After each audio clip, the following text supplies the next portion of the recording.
Plus d'1 million de lettres et de colis transitent chaque jour par ce centre de tri postal à l'aéroport JFK.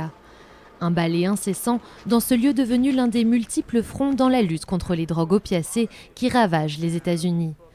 Le but de ces agents, intercepter toute contrebande. Ici, les officiers regardent les images des colis qui passent au rayon X et décident si oui ou non il faudra les ouvrir pour les inspecter manuellement. Une des priorités, le fentanyl.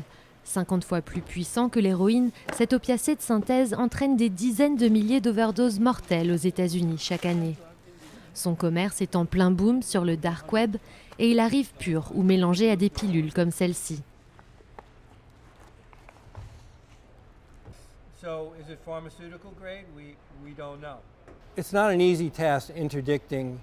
Ce n'est pas une tâche facile d'intercepter une drogue comme le fentanyl dans du courrier, parce que ça peut être trafiqué en très petite quantité.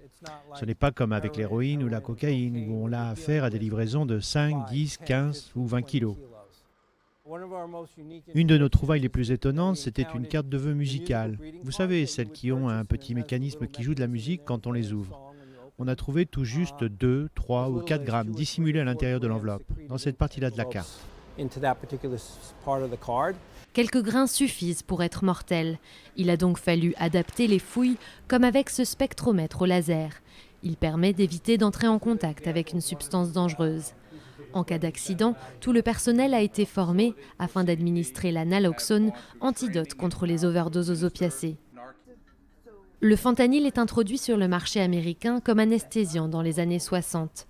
Mais vers la fin des années 90, la surprescription des médicaments antidouleurs donne naissance à un marché noir des opiacés. Le fentanyl en est aujourd'hui roi. Constitué uniquement de produits chimiques, il est bien plus rapide à produire que l'héroïne et coûte 10 fois moins cher.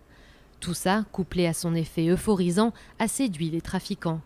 Ils en mettent dans toutes sortes de drogues, faisant exploser le risque d'overdose. Ils achètent des petits sachets auprès de dealers qui disent que c'est de l'héroïne. Mais il se peut très bien que ce ne soit que du fentanyl sous une forme analogue, et rien d'autre que ça dans le sachet. Le consommateur n'a aucune idée de ce qu'il achète, il n'en sait vraiment rien. Parfois les dealers savent ce qu'ils vendent, parfois non. La mort soudaine de Prince en est la triste preuve. Le chanteur est décédé d'une overdose en 2016 après avoir pris un médicament opiacé contrefait qui contenait du fentanyl. La Chine a été la première à fabriquer du fentanyl illégal pour le marché américain. C'est toujours la source principale de ces précurseurs chimiques, mais aujourd'hui la production se passe surtout au Mexique. L'agent Ray Donovan a passé de longues années à traquer El Chapo. Le narcotrafiquant mexicain et son cartel de Sinaloa ont commencé à exporter du fentanyl il y a environ 8 ans. Leur héroïne, la principale héroïne produite au Mexique, n'était pas aussi forte que l'héroïne colombienne. Et ils voulaient qu'elle soit plus puissante, alors ils ont commencé à y ajouter du fentanyl pour qu'elle soit plus forte et qu'ils puissent la vendre aux États-Unis. 1 kilo de fentanyl peut rapporter plus d'1,5 million de dollars aux États-Unis.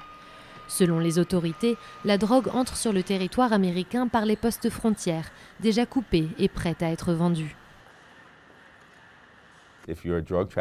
Si vous êtes un trafiquant de drogue et que vous avez 100 kilos d'héroïne ou de fentanyl, vous allez envoyer plusieurs voitures par la frontière. Vous allez étaler le risque, en sachant bien que si une des voitures se fait arrêter, vous en avez plein d'autres qui ont des chances de passer. L'année dernière, près de 1000 kilos de fentanyl et dérivés ont été saisis. Mais ça ne suffit pas pour mettre fin au trafic. Pour Bridget Brennan, l'espoir est ailleurs, avec la baisse du nombre de prescriptions de médicaments opiacés. Traditionnellement, on a surtout vu les gens commencer leur addiction aux opiacés à travers les pilules. Alors si on peut fermer cette porte, j'espère que moins de personnes deviendront dépendantes et que moins de personnes seront à la recherche d'héroïne et de fentanyl.